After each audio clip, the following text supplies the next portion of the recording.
Yeah, that's a blue gem, and it really only took like 2 cribs on it. Let's go. Episode of Blue Gems podcast with Sam Dundas from Besty AI. What's going on? How's it going? Never been better. It's great to see you guys. It feels like I just saw you, or I guess it was just a few weeks ago, down in your neck of the woods. That was a really good time. Some good food, a bad day to be a bad day down there. For sure. No, I think we keep running into you in all the conferences, so it's always great to connect. You're everywhere. Yeah, I feel like it's the classic. I mean, you guys have been in this a while. You've seen a lot of new vendors arrive in the space, and I feel like everybody had a sort of flash in the pan moment, and we're sort of classic cliches that ring true, or we're trying to get as much exposure and be out where we can. And it's also just objectively the most fun thing to do. Things would be so remote and so virtual, but getting to meet like real customers in person, and it's the funnest part of the job, in my opinion. Yeah, no, couldn't agree more. So tell us a little bit about Besty AI. What the heck is it? What does it do? What are you excited about? Yeah, I think what makes me most excited is like from my side of the industry, where we just spend a lot of time on how can we like develop simple software that delivers on, like, there's a lot of promise around AI in general, or across all parts of our lives. Like, it's not just in our industry as our professional careers, but it helps us in the day-to-day. And I think with ChatGPT coming out, it's just been this secret weapon that everybody uses. And then you can't help but think, oh, what if it could do this? And what if it could do that? And make my life easier here and there. And so for us, it was just trying to deliver on starting off with a kind of a simple product of guest communications. It's something that everybody does. And there's a million things we could go with the product and a million things we could do. But for one, let's just focus on one thing specifically, and that's just doing a really good job at guest communications. Like, I find that all of the products that are out there start by doing one thing extremely well and then expanding.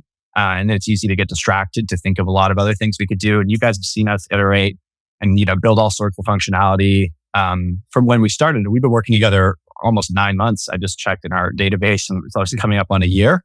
So you've seen it firsthand. But I think for us, it's just how to make this effortless to turn on, effortless to start using, and help you respond to your guests. So delivering on that sort of simple promise first, and then working with our customers to build more and more over time. But in a nutshell, it's effectively turn this thing on, let it sync up with all the data in your PMS, and then help you with guest communications, whether that's an autopilot that responds when it's confident, or just generates a draft for your team to approve. Maybe some blind spots around inquiries when you're not at your desk 24/7, being able to respond to things, being able to help you there, and then sort of iterate from that point forward. No, that makes a lot of sense. Who would you say is your ideal, I guess, client avatar right now? Is it someone with a lot of listings, maybe one or two? Who are you targeting? Who do you think the product is a good fit for? Yeah, I would say that the sweet spot is that I think we're driving the most value is sort of in the 50 to 250 range, just because, and we probably have about 100 customers that are within from 5 to 50, so not to say that it's not useful for them, but I find that once you get upwards in the 40s and 50s and onwards, like, you can rationalize like 24/7, chat support, or complete offshore, or even some cases onshore resource where it's like justified at a salary. Whereas when you're at the sort of 10 to 20 properties, you're still in that mode of like, I'll do everything myself. Or it's, if I were to hire someone, then that just erases all the margin that I've been able to generate, and I'm back to square one. So it's like the amount of profit you generate at 10 properties and 20 ends up being the same, because at 20 you end up hiring a person that takes out your margins. So I think that by the time people have reached that scale, we could be sort of a workflow tool that is just augmenting the whole sort of operation across a few different categories.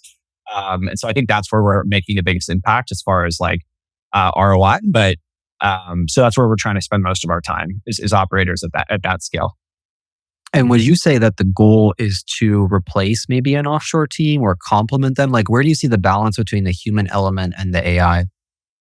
I think that if we can just get, I think for the next at least sort of, I would say 18 to 24 months, there's always going to need to be somebody. And even if who were to sit here and promise that it can do everything, like, would you even trust that? Like, you'd still want to have somebody, like, especially with a larger portfolio, it's just like a human that you can trust to do everything according to your sort of SOPs. And like, so I think where the reason why that 50 to 250 mark is good is because at that point, you usually have, in some cases, multiple resources on at the same time doing the same thing. So very common for us to work with people that have maybe 2 or 3 agents on at once on their sort of rotating shifts, and being able to bring that down to 1, or in some cases, keep all 3 of them on, but then have them focus on other projects. But you still sort of need, it's kind of like Waymo, which is pretty, popularized autonomous cars that when you drive in them, it's like being in the future. They only took the drivers out of there like a couple of years ago.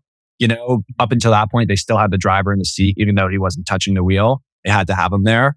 And now they've switched to having that driver remote across the world.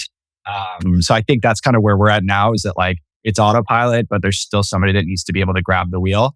And that's sort of, I think that's a good pulse of where the industry's at right now. I don't think that, and there's a lot of really smart people working on this problem and different vendors and, larger operators, even PMS is doing it. I don't think anybody's out there saying you're going to completely replace people yet. I don't think that's honest, nor is it really the expectation. We don't need to completely replace people, nor would we really necessarily want to. But I think, giving them better workflow tools and making them more efficient, like that's something we can all agree on. You know what I mean? Yeah, efficiency for sure. So I know that you mentioned guest communication as kind of your core feature, but what are some other things that you guys are working on that you're excited about? Yeah, I think that there's a lot of sort of self-contained projects that I've noticed just from speaking with folks like you guys and a lot of our customers that are just it's like a scale of how much work is it and how much fun is it? Like reading through reviews and responding to all of them is not a lot of fun, and it's a lot of work. And the differential between like the best possible review response and like the worst one, it doesn't make a huge impact, but at the end of the day, you're still hiring someone to do it. So like, for example, we have just a simple tool that takes in all your reviews and then responds to them. Like that's nothing to write home about, but that's one self-contained, one of the 25 things you do on a daily basis. You just don't have to do anymore. And you can just kind of set that aside, set it and forget it. And then another thing building on top of that is, okay, you're responding to the reviews, but there's teammates that also read through them and try to find actionable feedback. So that's the sort of review tasks feature we launched recently, where you can highlight a single listing and it reads through all the recent reviews and then pulls up review task drafts that you can push to the right people in your team, where ultimately we don't want the AI assigning your human capital things to do, because that still needs sort of a judgment layer. Like, that you're not going to pay $200 to have a contractor go and fix this, really small detail of this one property. That's still a human that has to decide to do that, but at least we can make it easier to surface that information. So that's like a little bit more on review management and some of the human element that comes out of like doing stuff that isn't that fun but takes a lot of work. So those are a few other things that we're working on. And then I think just tasks in general. So a lot of people switching into autopilot, what we notice is they spend more time just reading through the conversations on autopilot than would have taken to just respond manually. So kind of defeats the purpose. So that's why we launched a sort of real-time task management system where a message comes in and then it reads through the whole conversation. Says, is there something that requires physical intervention about this, like towels being dropped off, or like they can't get in, or the toilet's clogged or something like that? Because you have sort of post, people do like stuff that's real time that does require a lot of attention versus like after everything happens and just looking at things like how can we improve our listings over time, which is a little less time sensitive, but also important for like an AI to have a perspective on. Yeah, I think refunds are an interesting one too. Have you had the tool ever accidentally offer compensation to a guest for whatever reason? Yeah, for sure. So that was one of those kind of learning, like we made a lot of mistakes along the way, I think, especially in the early days. It started as like, we had autopilot because that's what the market wanted. They wanted to be able to turn it to a robot to respond. And it's only through sort of trial and error that for me, I was like, yeah, you can turn on autopilot, but it's not perfect. And we didn't really like people turning it on because we were scared it was going to make one or two mistakes. And then they would just lose faith in the whole thing. And so I tried to hedge that by launching it just on my properties. But at a certain point, you have to just let it go in the wild and learn on the go. So I'd stay for the first couple of months, like we were making our error rate was like probably 3 or 4% of messages. Like, oh yikes! But we'd find an issue. Like, okay, we'd hard code it to never make that mistake again.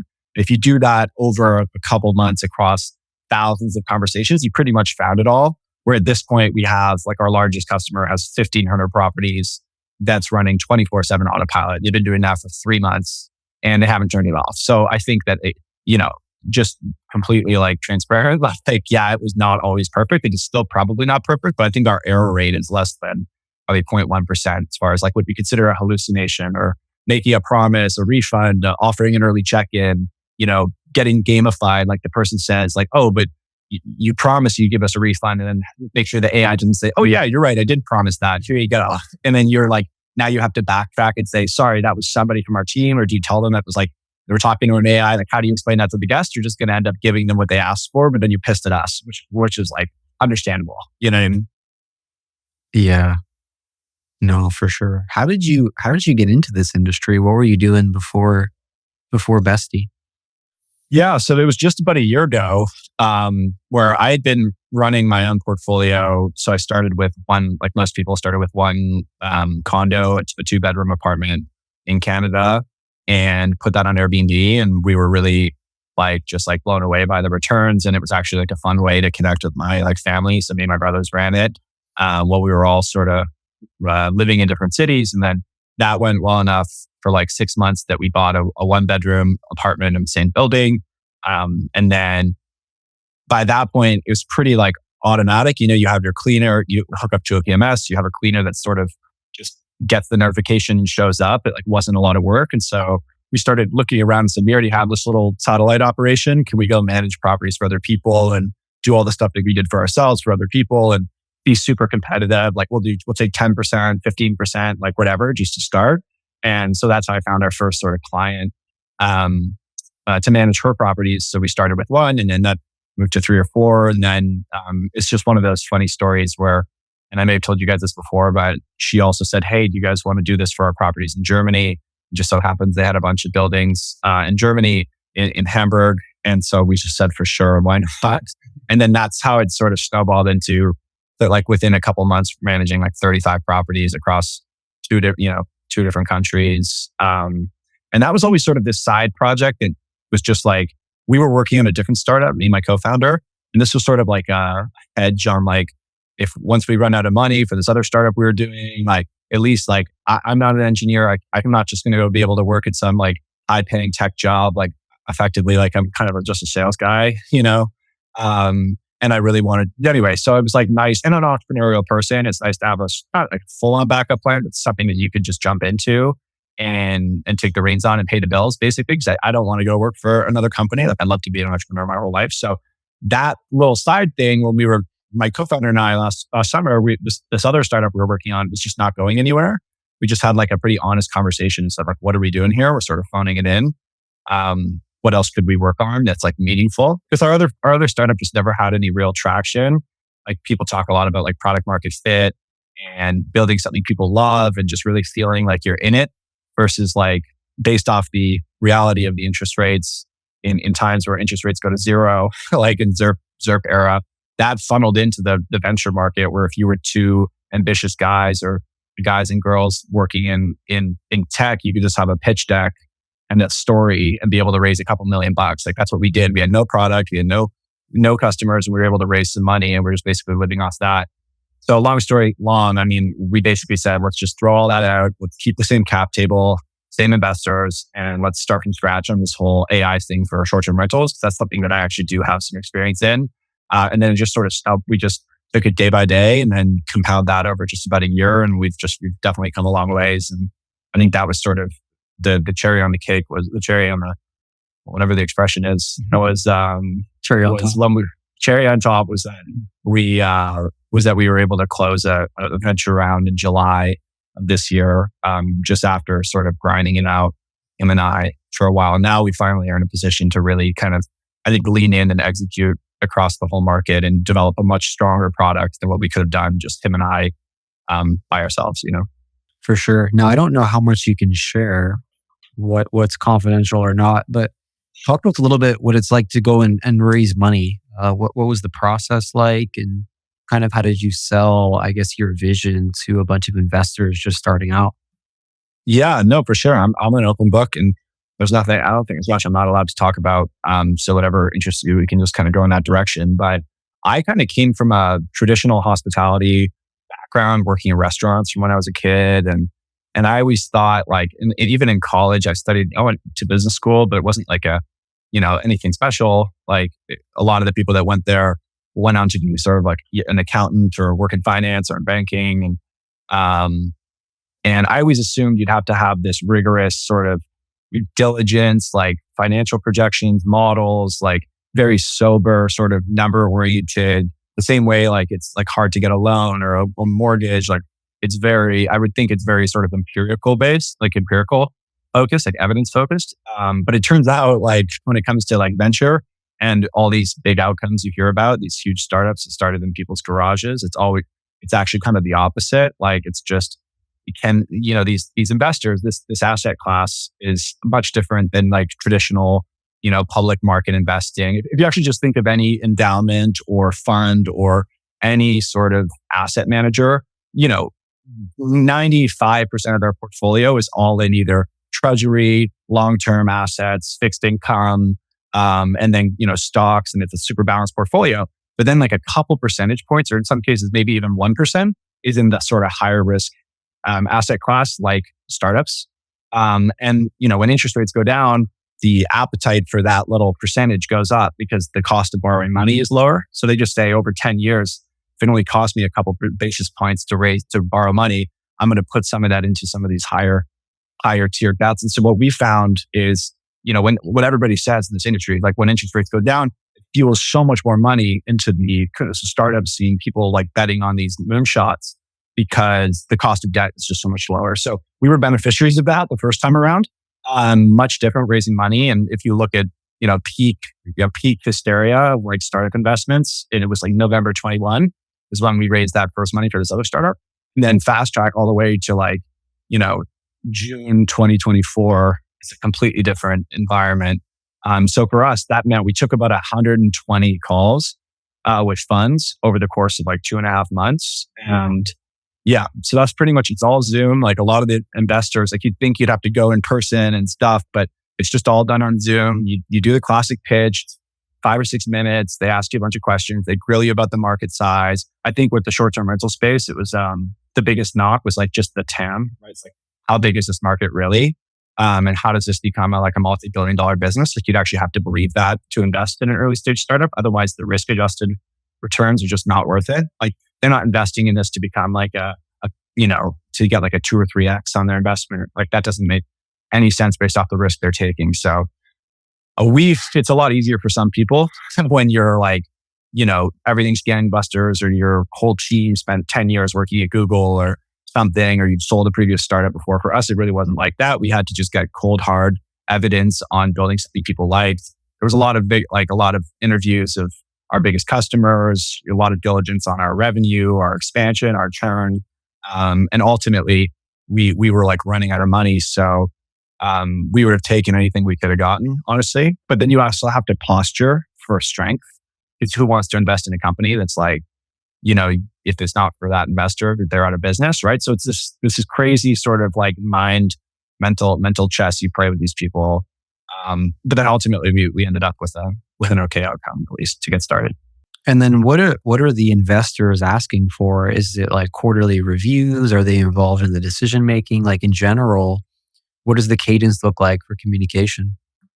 Yeah, that was another big sort of shocker to me. Is I was like, okay, like as real estate investors, like when you have LPs, They want information. They want information all the time, and like, but remember, like it's all about just framing, because it's already preconceived going into their investment that this is extremely high risk, and that the best thing most good investors can do is just stay out of your way. And if they're in, it's because they believe that you're going to be a good steward, like a responsible steward of that capital. But they're not actually expecting, like, I don't know what the stats are, but it's a huge power law, right? Like 50 or 60% of these things just go to zero, 20 or 30%, 2 or 3x. And then they're sort of 3 to 5% unicorns, or they call them fund returners. are the things that like just actually move the needle for them and returning money to investors. But so the craziest thing is, to answer your question, is pretty much zero. Like we would have somebody wire us money for like our previous startup and they wouldn't even return an email from us giving them updates. Like there's people I haven't heard from in 3 years. So it's like the complete opposite, which is like can also spawn like irresponsible behavior. Because I think it's really important for us. Like we want to be really like take it seriously as if it's like our family and friends' money. In fact, 3 of our customers angel invested, which was like something I would have never done before. If I wasn't like actually pretty confident in what we're doing, like because it's different taking money from like an operator in our industry versus a professional venture investor. So that was like not a decision that we just like jumped on, but like, it was like, hey, you know how risky this is. If you're down, like we think it's like, we'll take your money. Like if you're serious, but yeah. So what we do is like monthly, quarterly, we do a monthly update, which is all this sort of top line revenue, expansion, churn, our monthly burn. We do that sort of proactively. And the investors do have some sort of like information rights as like a Delaware C Corp that you actually have to report to if they ask for it, like an updated cap table, bank statement, stuff like that. But nobody really, the best investors sort of trust you to do what you were here to do and get out of your way and only be there if you need them. Yeah, that's so interesting. I guess the most challenging part is probably where to allocate all the capital. So after you go and raise as a founder, what are you thinking about in terms of where you want to allocate your funds?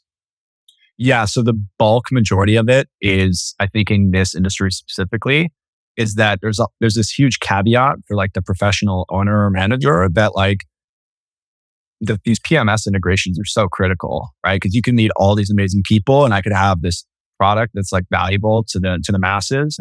But what's the point in doing any marketing or anything when people go to try and they just can't sign up? It's sort of like a non-starter.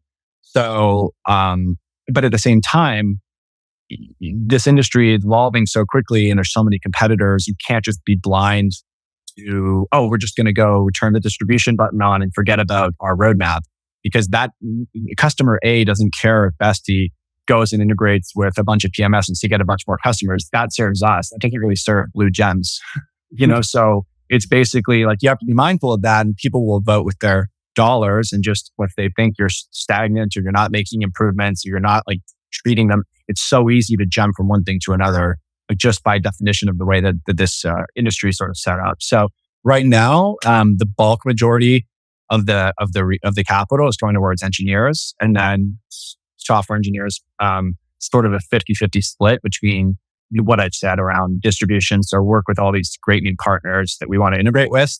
And then, which is kind of a one-time thing. And once that's done, it'll be all, roadmap. And so, but right now I'm doing both. So 50% is going to go towards integrations with, these larger PMSs that we're not on yet. The other 50% is of our existing customer base. How can we make the product better? How can we log feature requests? How can we push these new features live that we want to do? Because that's kind of the fun stuff. The stuff that we can go to you and be like, hey, we launched this thing. And be like, wow, this is great. This is a great feature. You guys are moving. And like you need that confidence, I think, from your vendors that they're going to be taking that seriously and not just sort of asleep at the wheel. It's sort of a privilege to have a customer. So, and you guys have a lot of options. So I take that really seriously. You know what I mean? Yeah, no, and we appreciate that. In your opinion, like how many of these tools can exist in the marketplace, right? How many of these AI? And the way that I understand it is that it stacks on top of the PMS, right? So your customer is required to choose a property management software, and then Besty comes in to essentially complement that software. But how many of those tools can you really have in one market? I personally think like the best comp for this, like the most mature comp would be like price optimization apps. And this is long before my time, but you can become sort of a historian of these things and go down the rabbit hole. And I think there was a similar way with like device, like IoT management things, and like basically new categories that get sort of unlocked because of new sort of baseline capabilities. Like, for example, when cloud-based solutions started coming out, everybody jumped to the PMSs, and then that sort of proliferated across 200 or 250 different PMSs around the world. So that market has a lot of room to mature and sort of consolidate. And you are seeing some power law of like, a lot of money going into some of these PMSs to like either roll up and acquire or to just build out a better product and win over time. But ultimately, it's a similar value prop, right? It's just like unified inbox, channel management, like team management, like contracts, like all of the, direct booking site, like they're all just structurally similar. So I think that the same thing goes for price apps. It's like it became very quickly a must-have for everybody, and like it was the first thing I got. Right, was price optimization, because that's the job that a human is just never going to do well at. Like a computer will always be a human in that job. I think that this is exactly the same thing, but just with a much like AI is that, but a much bigger scope. Like you can do a lot more than change a price on a calendar. Not to discount that, because that's extremely important, but that's all that thing can do. Whereas we have the promise of sort of all bets are off, like guest communications, task management, semantic upselling. Like there's so many cool things that we can do. So I think what's going to happen is we're in the first inning of everybody's going to launch. Barriers to entry are very low. It's actually not that difficult to build a functional product. A lot of it's going to be brand and people looking at what other people are using. And I think we're in that fight right now, where when we started, we weren't the first. There was 2 or 3 others. Fast track a year, there's probably 10 or 15. I think that number is probably going to go up for maybe a couple more months, and then it's going to start to go down. And then I don't think it's going to take as long to consolidate as, say, price optimization, but you don't have 20 different vendors doing price optimization now. You have 3, I think, like three that everybody knows of. So I think that we're probably 2-3 years away from that, I would say. I don't think it's going to take as long to mature as, say, the decade of price optimization apps, but I think it will mature quickly, and just by sort of people that I don't know how you say survival of the fittest. Yeah, you figure what Wheelhouse, Price Labs, and Beyond are pretty much yeah. That's those are the 3 that, and the fact that there isn't I can't think of, like, everywhere I go it's those 3, but it's not like 20, and I also think that it's because we have sort of a unique advantage where it's much easier to go to the market in a fragmented market of PMSs and be a point solution than it is to come and be a PMS and then fight against all of these really mature players. So we do have that advantage. I think that makes it easier to consolidate, where the operators, like founders that can get that distribution and build a product that is sustainable, that people are actually using. And that's the other thing too, is that like marketing and all of that like stuff that's not core of the product can only get you in the door.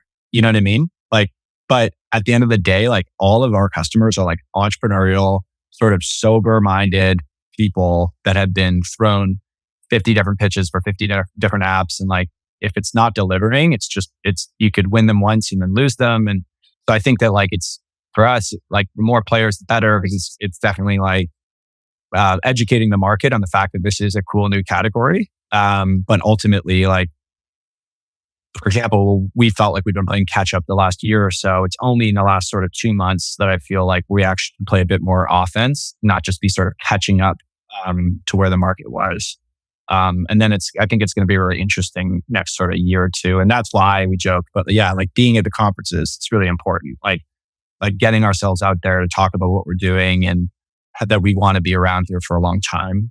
I think is part of that advantage, even though it's not a great pitch to an investor. How you're going to win in the long term is just being a brand. The reality is that the AI is getting so fast, so good, so fast. Every 6 months, a new update comes out. They just wiped out 20 different startups that have spent a couple of years building it. You know what I mean? No, I think it's super important. I know from our perspective, right?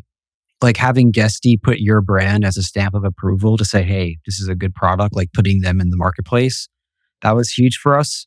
I think I brought it up to you at the conference, but in our industry, like the tech gets pretty exhausting. I want to say that we have like 17 different softwares stacking on top of each other. You're decreasing your margin every single time you add a new software. So I think the brand is super, super important, because we almost trust you guys because indirectly Besty has already given that approval. So I feel that the PMS partnerships are going to be a huge part of your roadmap. Yeah, for sure. And that's like it's interesting because like our previous startup that we were working on was an app for Shopify merchants. And you just compare that marketplace, there's about 8,000 vendors on there. And of course, Shopify is a much bigger ecosystem than say, like a Guesty, for example. But we didn't get much inbound from being on a Shopify marketplace. Like there's just flooded with vendors. But contrarily, like to Gusty and Hostaway and some of these other PMSs we're on, you sign up and you get that sort of, they benefit commercially, right? Like they have a revenue share model and they make money on it as well, but they actually kind of get a king pick to an extent where if you're in with one of those PMSs, like you get that instant credibility from our customer base and they're bringing the customers right to you. So we want to, like, that's really important. It's definitely like even a dependency to an extent where, but at the same time, if we're delighting all of their customers, it gives them more of a reason to want to stay on, let's say, Guesty. And so but it starts off, it's like what I've noticed is like, and you've probably seen this as well, is like, they're just going to keep adding more vendors and then it does give you more choice and more optionality, which drives down prices, right? If you have more competitors offering similar service, it's going to drive down prices. It's going to be a net positive to you as the consumer, or I guess the buyer of the software. But you still have to maintain trust in the vendors that are getting on there can deliver on what they say they do. And I think that's why we have to not say we do everything, but like do the things we say we do and do them really well. Yeah, no, I think it's a win-win. Definitely probably reduces churn. I know for us, one of the reasons why we switched over to Guesty was how much integrations they offered relative to other softwares. Like it was almost like an open book. So whatever we wanted to connect to, whether it was accounting, whether it was AI tools, even a call center, right? So that wasn't an option for us coming from our old software. And I think it's a win-win for us as the property manager, but then also you, because everyone's kind of stickier and offering a better value to the consumer. Super smart. Yeah. And that's sort of how we design the product too, is that we want to complement this PMS. Like we don't want to pull people away from that core software that like they've put a lot of time and effort into making it a hub that you can trust. And then that's a big part of the pitch is why we took the direction of embedding things into the unified inbox and trying to build as much functionality as we can in there, because it makes it easy to try. But then also we're not, because we're always going to be hooked up to the APIs anyway. We can't deliver you by definition a better product than the PMS themselves, because we're the ones, they're the ones fueling the whole app. So why would we pull you over here if we're going to be tied to that same API? So that's why we try to keep things native, and then you use sort of our admin area as, we're not going to design the entire app in Guesty. That would just be like super clunky and like not realistic. So you come into our app to like set the settings up and you view the ROI dashboard and look at all the analytics, but then ultimately the day-to-day happens within Guesty or Hostaway or any of these others. And it's also interesting because our user isn't necessarily the decision maker, right? A lot of the time the buyer is you guys, the leaders, the ones doing everything. And then you have a team that uses us. So there's that another abstraction layer where we have to make them happy, and they're ultimately going to report to you and say this thing's either worth it or it's not. You know what I mean? Yeah, I only use the ROI dashboard, so that's the part of the tool. Pretty funny that you bring that up, because that's exactly what happens, right? You almost delegate it to your team, and then you're relying on their feedback on whether or not it's worth the investment. Yeah, definitely. I wanted to get into a few formal questions that we have at the end here. First one is, what does a day in the life look like for Sam? What does a day in the life look like for a co-founder of an AI startup? Yeah, for me specifically, it looks a lot different now than it did a couple of months ago, when it was just me and my co-founder doing everything. So I'll say it how it is now, I guess. I wake up every morning and I walk my dogs. And like I said, I live in Brooklyn. It's kind of like a nice place to hide out. And then I take the subway into the city every day. You get a lot of momentum just coming into a city like Manhattan every day. It's not necessarily where I'll live my whole life. I don't know about that. But for now, it's like a really great energy of just people moving and, getting things done and working. It's very electric, and then get to the office. Honestly, sometimes I'll take calls from the morning from my place and then come into the office. Usually do like a stand up with the team, Now this team is really sort of focused on we have our sort of customer success, which is for all of our existing customers, making sure they're up to speed with all the features we're using. We have our outbound team, which is smiling and dialing and trying to book demos, new customers. And then there's just the whole product, which is this big intersection. Like our engineering team is like in an office right across from us. So I'm kind of bouncing between the two things. And just right now, I'm sort of just trying to jump in anywhere where I can add value instead of being the sort of main person on every single meeting and doing all those things. I'm sort of just getting educating the team on how this feature works and how that works and just sort of setting up for the next sort of phase of growth. So it's like, how can we, now that we've hit this one little milestone to sort of stabilize the ship, like how do we get everything sort of down to go the next sort of 10x from here? So like we, for example, are coming up on our 1 year anniversary, of charging for the product, which was last October.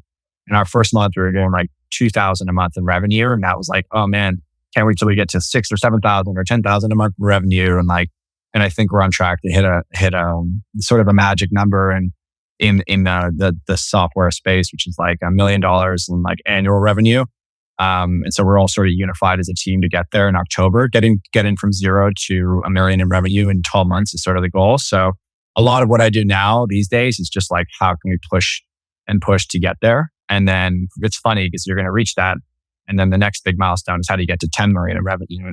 And so I think a lot of my focus is around sort of the product and the growth, and then also just trying to keep a level head mentally, not being so consumed by it that it's like my entire identity, but I can still make time for exercise and social life. And I think that is becoming not more of a priority, but it's becoming now a part of my life now that this is not going to be some every month you're fighting to survive. You're going to run out of money, and now you have a bit more like slack to not to get like comfortable, but to have more of a balance. I'm sure that it makes you more productive, ultimately is beneficial to the growth of the company. I think it's important for a founder to have some type of salary or income, right? To keep their head focused on the goal. Yeah, definitely. And so, yeah, I think we made it through that first sort of push, and it's kind of like it's like working in a restaurant. You get this you get this huge dinner rush, and then it's just pure chaos. And the dinner rush ends, and everybody, gets their shit together and organizes all their stuff, and you're kind of like ready for the next one. You know what I mean? So we're sort of in between those rushes right now. Is sort of how it feels. Great analogy. And then next question. I know that you don't have a crystal ball, but where do you see the short-term rental market headed into 2025? Yeah, I think that there's sort of this overhang of, I guess, like regulation that's so specific in every market that's like never completely off the table. So I think that that's something that is kind of baked into the risk factors of everybody operating. It's kind of it's like something you can't control really, aside from people have done really great work in lobbying, but the average property manager owner can't really do much in that regard. So I think if you take that sort of piece out of it, I think I'd be more focused on sort of the opportunities. And I think that the bars are definitely getting higher. I think people have been forced to be more fit in the quality of the product they're offering. It's less and less about like a high inventory count. I'm seeing a lot of like compression in inventory, people focusing on the quality stuff, because ultimately consumers, if they get burned across enough of these rentals, they're just going to give up on that as an accommodation option. So I think like we've seen that, like just in our data, we got about 20,000 connected properties to our platform now. And we see month over month pretty clearly across like the US, like who are the portfolios that are growing, contracting. Like we see like a little slice of the market, you know what I mean? And then these anecdotal conversations for me, it's like people are really trying to focus on the inventory that can deliver like a consistently quality product. Like I was actually listening to a Dave Portnoy interview, and he was talking about this like pizza that he launched with like Costco, and it was like the highest selling frozen pizza ever. But then it was just, he's like, the product's so weak. It was terrible. So at the end of the day, you could do all this great marketing, do all this cool, hacky, whatever, like automation software, this and that. But if the product's not good, it's not going to last. So I think the biggest trend going into 2025 with a lot of the established operators is just like obsessing over those details to deliver a really high quality product. And those are recession proof.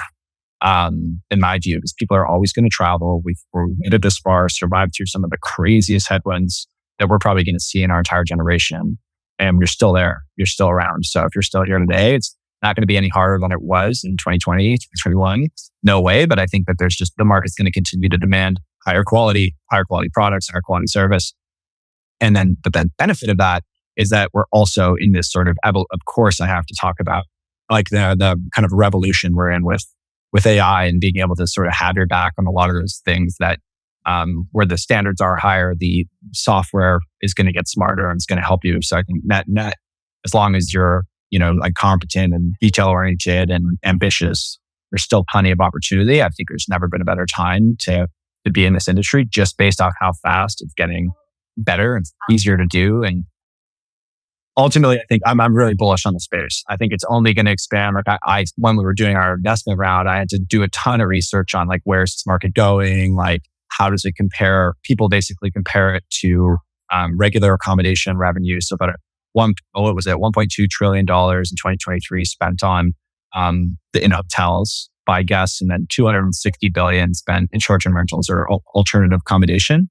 The compounding growth rate of alternative accommodation was 16%. Whereas hotels is like 8 and 9%. So it's becoming a bigger piece. And there's a ton of signal from Marriott, from like Google, from like all these people entering in to facilitate short-term rentals as well. So turning into this like little niche into like actually a very quickly growing emerging asset class that's being taken pretty seriously. So I think that there's obviously like pressure and stress and too much inventory and some things driving down prices, but ultimately this industry is net growing and becoming more efficient and more fit. And so I think I'm super bullish. Yeah, us too. And it's so funny that you bring up quality of inventory because that's exactly what we're focused on for 2025. Basically turning the fat and trying to only take properties where the margins make sense. So couldn't agree more. And then last question, if you could leave one last gem, it could be about life, it could be about business, it could be about Besty. What would it be? One last gem for the listeners. I think that it's kind of goes hand in hand with what we were just talking about, but I think that I heard this a couple of days ago and it really stuck with me. It was just don't spend time on your losers. When something doesn't work, we just, especially as entrepreneurs, we want to fix it and we want to just immerse ourselves into the problem and go, and we think of the failure as a failure on us. And we can spend this absorbent amount of time trying to fix something where it's kind of like the analogy of like holding onto a rope. It's like burning your hands, just like let go of it. You know what I mean? Let go of it to stop the pain. Like I think that I've spent a lot of time trying to invest into problems that are like, but ultimately it's not going to work. You just have to, in some cases, you just got to know when to walk away, and you're not going to have a perfect track record. And this is it's a little abstract, but it can apply to inventory in your portfolio. It can apply to relationships and people you work with. Like I find that like, I just want everything to work and you want to throw yourself at things and make them better. But I think like a big thing I've said is like, because trying to focus on a problem that you're never going to be able to solve versus allocating that effort towards something that can make you 3 or 4 or 5 times more efficient or better, more successful in this regard, like focus on the things that are driving it and then know when you have to basically know when to hold them, know when to hold them, I guess. That would be my recent advice that I've been sort of thinking a lot about. Yeah. And it means a lot coming from you considering that you folded a startup to start a new startup. So totally. Yeah, there you go. Yeah, that was tough, but like that was the best decision I ever made. Like, you know what I mean? Like it was so hard, but it was just like you constantly have to reframe. You're constantly in this. You're getting new factors, you're getting new information. If you're not willing to reframe your way of thinking and admit that like you could be looking at a problem completely differently, completely wrong, then you're just going to get left in the dust. Yeah, it's so hard. Probably one of the hardest things in business, right? Knowing when to pivot or when to dig deeper. Because there's so many variables and you don't know what the right decision was until you fast forward in the future. Yeah, like signal versus noise. It's like, is this something I should be using as a signal or is this just noise? Because also you're told that to be relentless and to never give up. And so it's so hard. It's like, it's like the most ambiguous advice you've ever gotten because like you're right or you're wrong. You know, like when is it relevant? yeah. Oh man, great episode. If someone wants to learn more about Besty, where can they go?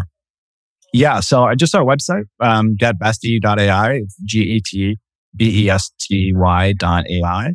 I'm on there. You can book a demo with me directly if you want to learn more.